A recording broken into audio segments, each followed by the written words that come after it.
Bertemu kembali dengan saya, Fajar B. Slase, staf khusus Menteri Hukum dan HAM, bidang transformasi digital.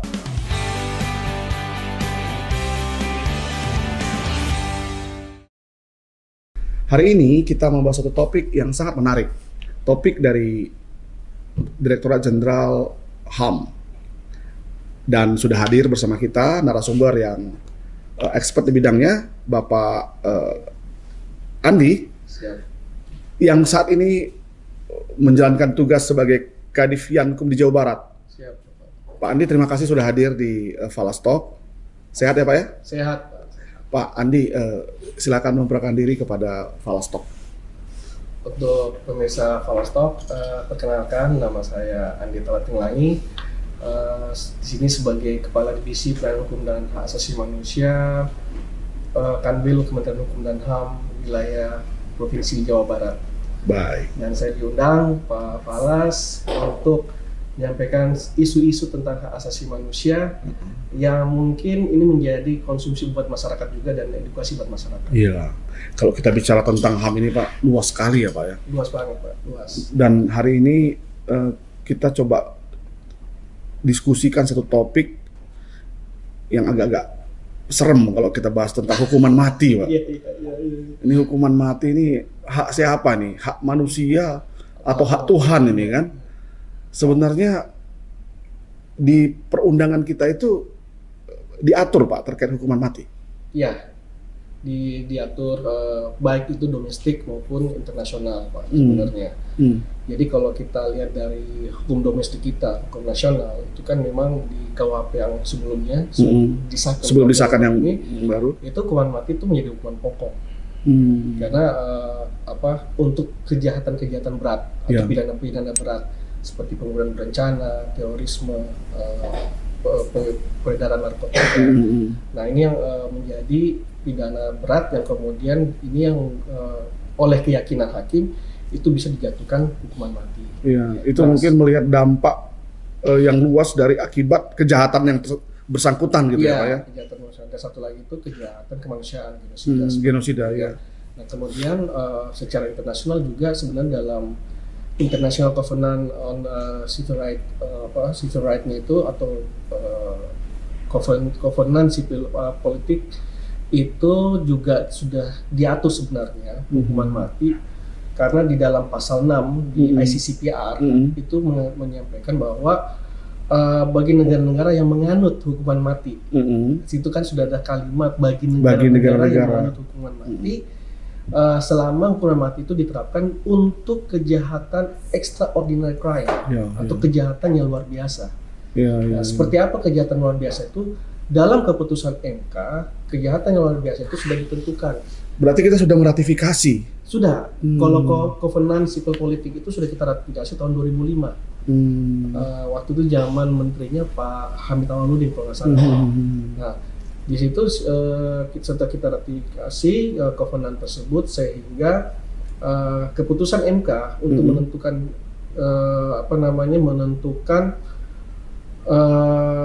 mana saja yang sifatnya extraordinary crime itu ada 4 kejahatan seperti tadi pembunuhan berencana, terorisme, kemudian narkotika sama genosida.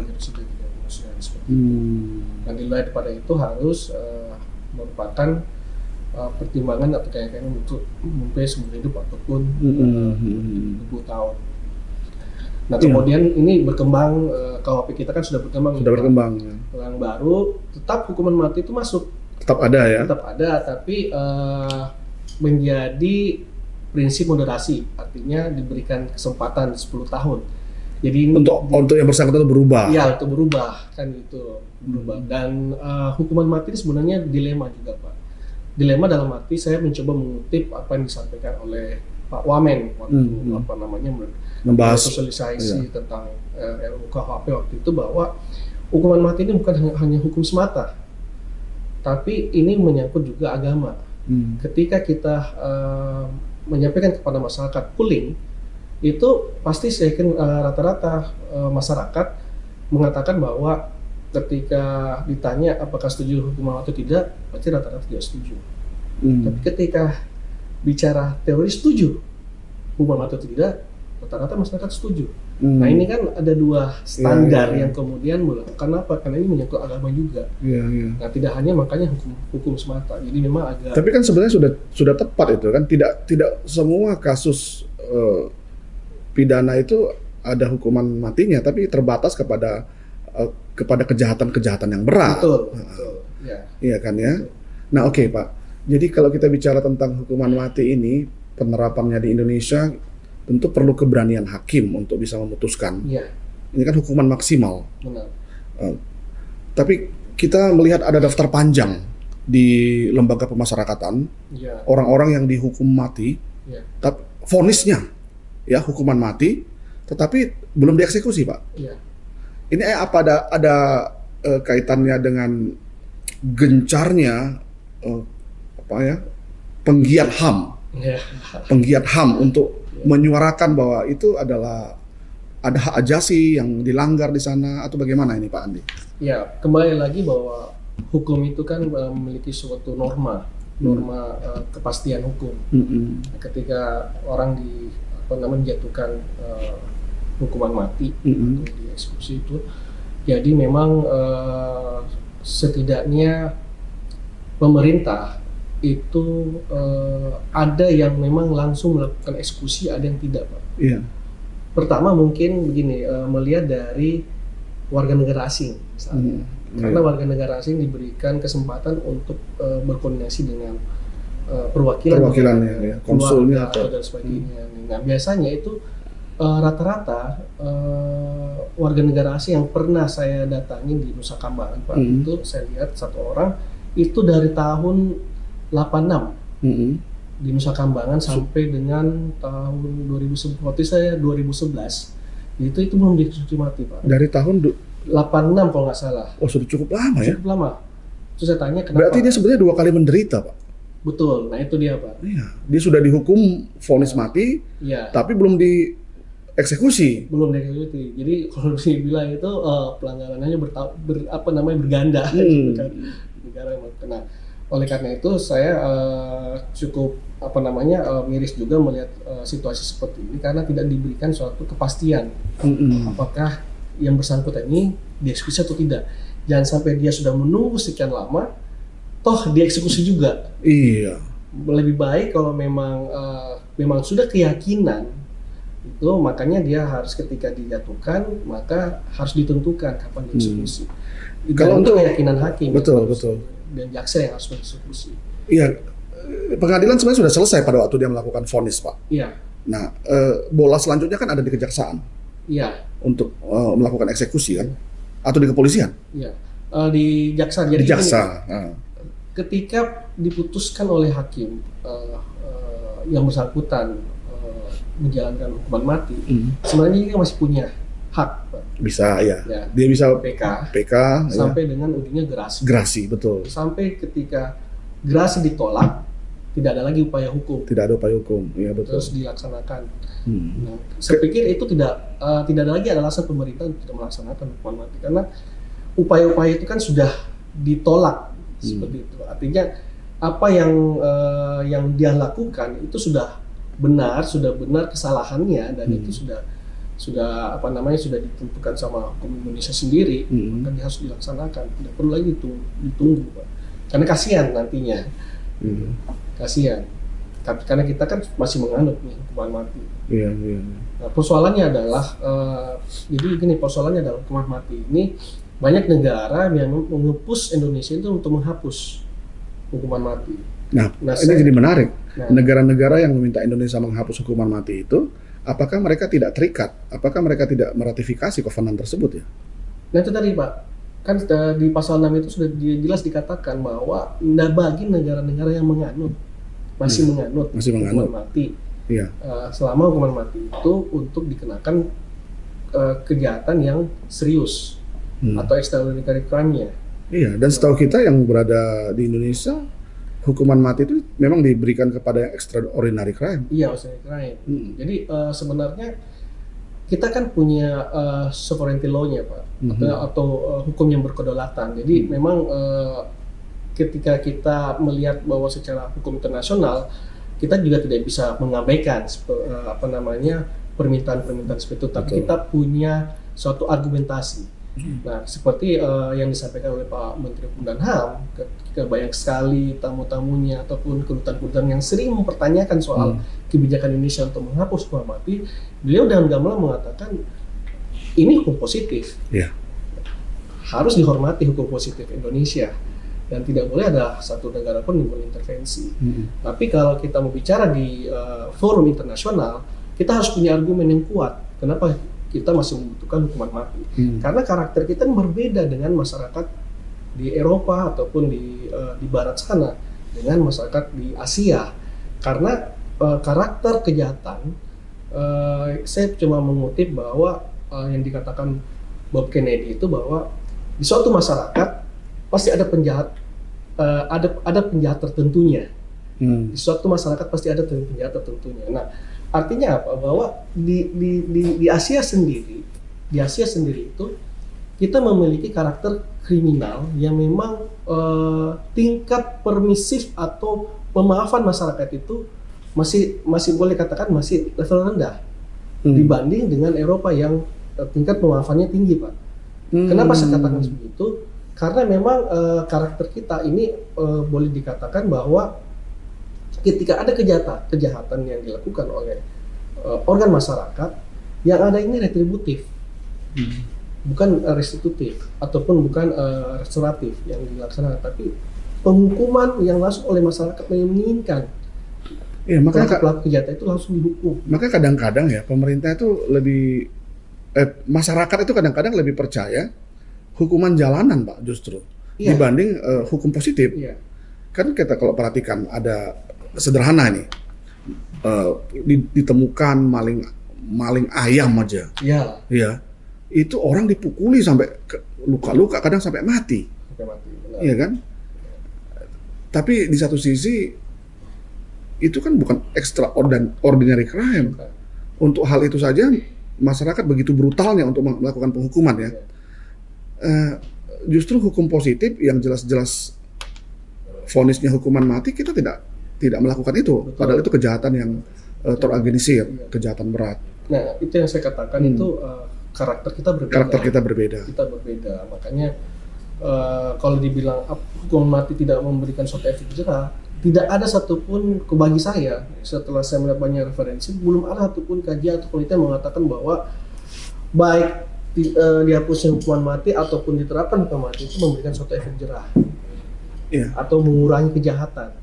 Tetap kejahatan itu selalu berkembang sepanjang masa. Ya, betul. Sepanjang masa. Nah, bagaimana kita menyikapi atau memijaki segala peraturan ini dengan kondisi masyarakat yang ada.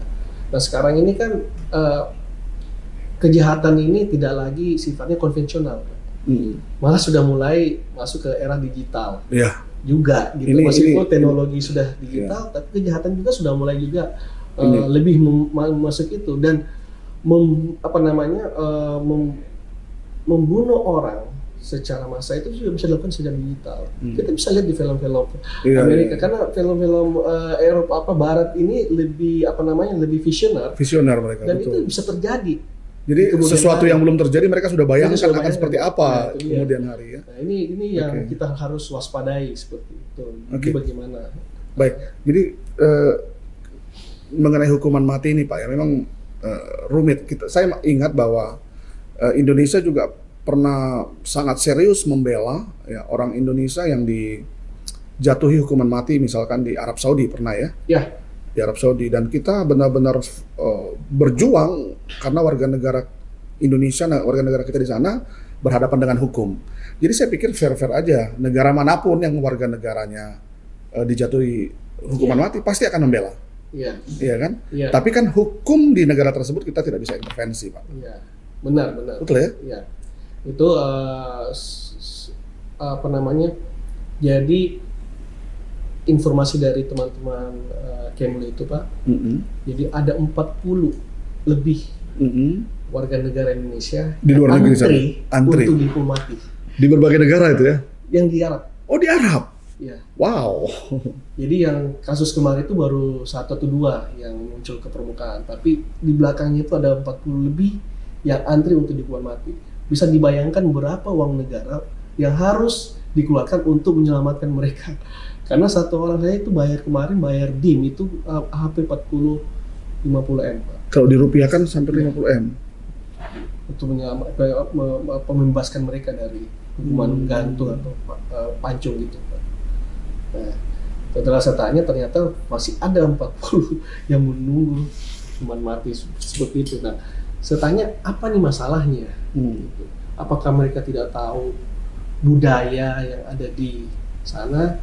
Nah, tapi ini off the record, Pak, nggak bisa saya ceritakan di sini. Iya. Tapi memang ada sesuatu yang memang semata-mata karena perkenalan budaya di sana itu tidak dilakukan ataupun diadop oleh para TKI-nya kita. Ya, tenaga kerja kita di sana ya. Tenaga kerja kita. Jadi sehingga mereka tidak terbiasa dengan budaya yang ada di sana. Membawa budaya yang ada di Indonesia ke sana, yang kemudian ini tidak memberikan mereka suatu celah untuk bekerja dengan baik. Yang tadinya mereka datang secara legal, akhirnya karena statusnya mereka ilegal ya, karena masa tinggalnya sudah habis, visa overstay ya. Ketika sudah overstay, kemudian mereka mencari orang yang bisa membantu membuat dokumen dan sebagainya, dan bekerja di tempat-tempat mungkin bekerja dengan majikan yang baru, dan kemudian terjadi sesuatu dengan majikan baru, kemudian diketahui bahwa dia tidak memiliki palsu dan dokumen, sebagainya, baru ketahuan. Lemah dia dari sisi hukumnya. Dari sisi hukum situ lemah. Baik, Pak. Jadi kita sebenarnya sangat beruntung dengan KUHP yang baru disahkan kemarin, karena ternyata setiap orang yang divonis hukuman mati, dia diberikan kesempatan untuk bisa berkelakuan baik. Jadi vonisnya nanti bisa diubah gitu ya? Bisa dirubah. Jadi bisa diubah menjadi... Itu artinya dia punya kepastian loh, Pak. Dalam arti ada kepastian yang diberikan oleh KUHP yang baru disahkan kemarin. Nah, tapi itu tidak berlaku surut ya? Kembali lagi gini, Pak. Kepastian itu sekarang bukan hanya di hakim lagi. Tapi sekarang ada di pemasyarakatan, Pak. Pemasyarakatan yaitu di Bapas. Karena yang tim TPP-nya kita harus bisa memastikan perubahan perilaku terhadap orang yang dikenakan hukuman mati. Nah, pertanyaannya adalah sebenarnya ini pertanyaan kita bersama, bagaimana mengukurnya? Apa indikatornya? Ini juga saya tanyakan kepada salah satu kepala LPKA yang mengurusi tentang anak dengan hukum. Waktu kami evaluasi, saya pertanyakan seperti itu, apa indikator mengukur bahwa anak itu berubah perilaku ketika dia masuk di lembaga, keluar dari lembaga itu dia sudah berubah. Nah, ini memang sedang lagi disusun oleh Direktur Jenderal Pemasyarakatan, sehingga saya bilang ini bagus untuk orang dewasa, tidak hanya anak-anak. Nah, untuk mengukur bagaimana perubahan perilaku orang itu harus ada catatan. Nah, ini harus diikuti. Bayangkan 10 tahun loh. Karena perubahan perilaku orang itu kan banyak banyak variabelnya. Banyak variabel, dan ini jangan sampai ada manipulatif yang terjadi.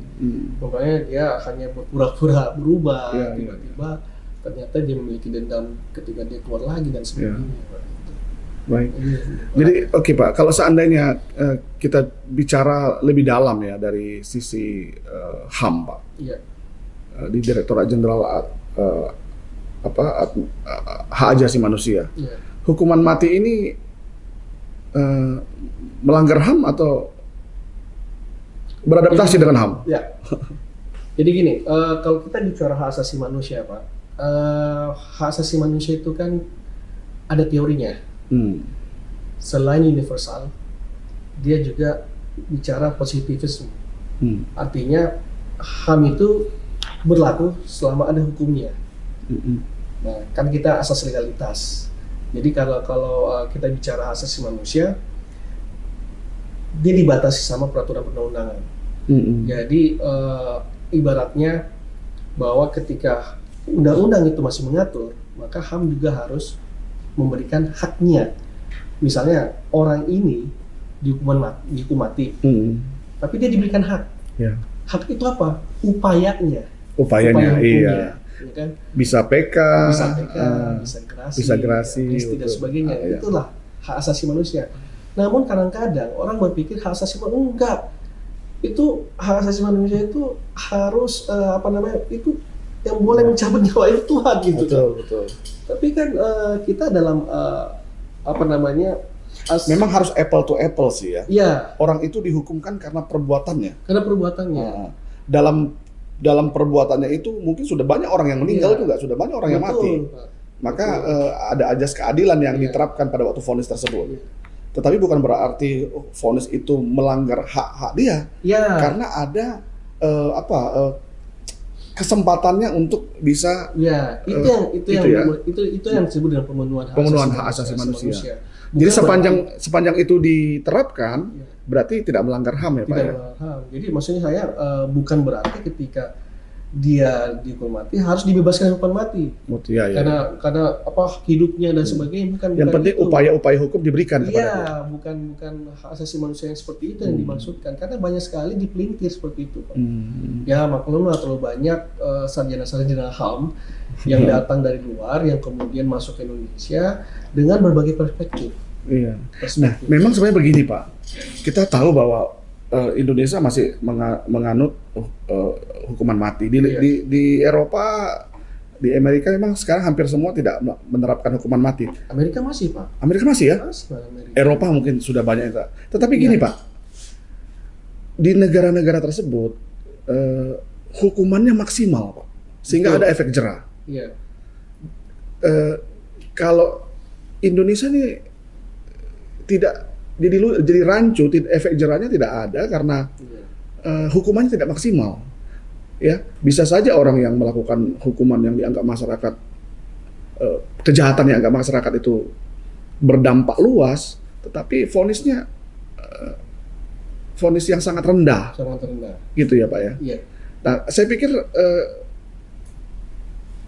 Indonesia perlu mencontoh bagaimana, bukan mencontoh, jurisprudensi saya pikir ya. Iya. Jurisprudensi terhadap vonis, supaya vonis itu tidak tidak ada perbedaan. Oh. Jadi menerapkan vonis maksimal mungkin Pak ya untuk kejahatan-kejahatan yang lebih berat. Iya, KUHP kita dulu kan memang ada kodifikasi ya Pak, kodifikasi hukum pidana berat, sedang dan ringan seperti itu.